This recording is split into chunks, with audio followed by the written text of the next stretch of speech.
Today, I want to show you how you don't have to sell your home if you're going into the nursing home. My name is Bill Henry. I'm an elder law attorney for Robinson and Henry. Handle these type of matters all the time. So let me give you an example. Let's say we've got grandma. She lives in Aurora, Colorado, and she needs to go into the nursing home. So she's got a house. It's worth $300,000 and say $1,000 in her bank account. So she's got to go into the nursing home, but we have a problem, of course, because how is grandma going to afford the nursing home? She only has $1,000 in her bank account. So what are options? Well, option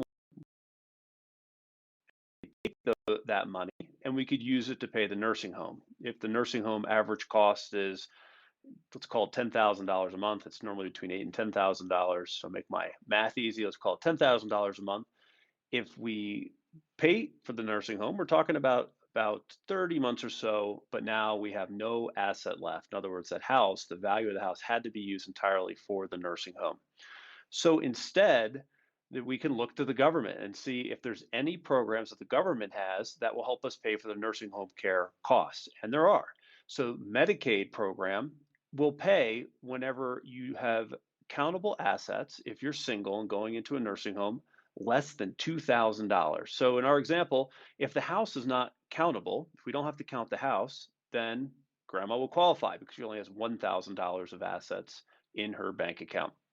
So the question is, how do we get the house excluded so it's not counted? Well, let me give you the kind of the basic rules, and then we'll sort of get into some of the trickier stuff. So the basic rules, there's three of them. First, the house, the total value, the equity in the house has to be less than $595,000. Rule number two, the house has to be, in this case, grandma's primary residence here in Colorado. And then rule number three is that grandma has to have an intent to return back to that home at some point in the future. So let's take those three one at a time. So the first one, $595,000 of equity. So grandma, in this case, her house is worth $300,000. So clearly that's under $595,000 and she's good to go. Even if grandma's house was $1 million house, well, if she had a $500,000 loan, she still would be okay because the equity in the house is less than $595,000. So she's good for our rule number one. Rule number two, it needs to be her primary residence and here in Colorado. And we'll get into the exceptions to that. But for now, the primary residence here in Colorado, well, it is. She lives in Colorado. That's her house. That's where she lives. So we're good to go there. Now, grandma cannot have two houses. So if she's got her primary house in Aurora, Colorado, but she's got a condo up in Breckenridge, even if that condo is only worth $100,000, that still is going to disqualify her because she's got two homes. She's only allowed one home. Same thing would be true if she's got the house in Florida, but then she has another house in, a house in Colorado, and then she has another house in Florida. Even if she splits her time equally, she only gets one house. But here, we're good to go. Grandma's house is in Aurora, and it's less than $300,000. So finally, grandma has to have an intent to return back to her house. And this throws a lot of clients off. And they'll say, hey, Bill, grandma, we don't expect grandma's ever going to come back out of that nursing home. So therefore, she would fail that test. But that's not true because although she may not be expected to return home out of the nursing home, she can still have an intent to return home out of the nursing home. And so how do we prove that to the Medicaid office?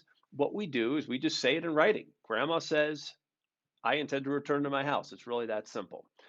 If grandma doesn't have capacity, what do we do in that case? Well, if she doesn't have capacity, meaning she can't sign the Medicaid application, let's say she has dementia, then we have to rely on the power of attorney. So it's really important, of course, to have powers of attorney in place for grandma in our example, because otherwise, who's going to sign on her behalf? And things just get more complicated from there if there is no power of attorney.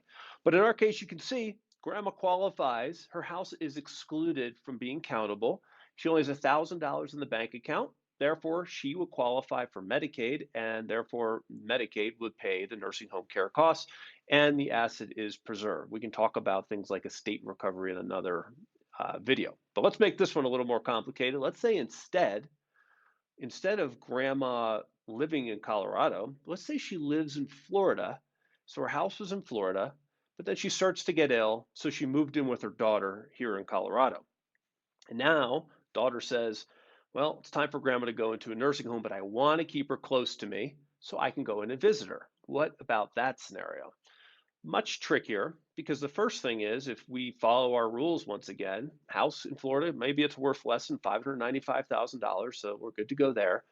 But then what about the primary residence? Well, if her primary residence is in Florida, and she has an intent to return to that primary residence, well, now she's no longer a Colorado resident, so she can't apply for Colorado Medicaid. She'd have to apply for Florida Medicaid, and clearly Florida Medicaid's not going to pay for a nursing home in Colorado. It'd have to be in Florida. So we have some issues there. It's probably not going to work out. Now, the only exception to that, and remember, is not in our example, is if she has a dependent that happens to live in the house in Florida. So what would a dependent be? It's anyone listed as a dependent on grandma's tax return. That's who would qualify as a dependent. So you can see if the house is not in Colorado, it gets very tricky very quickly.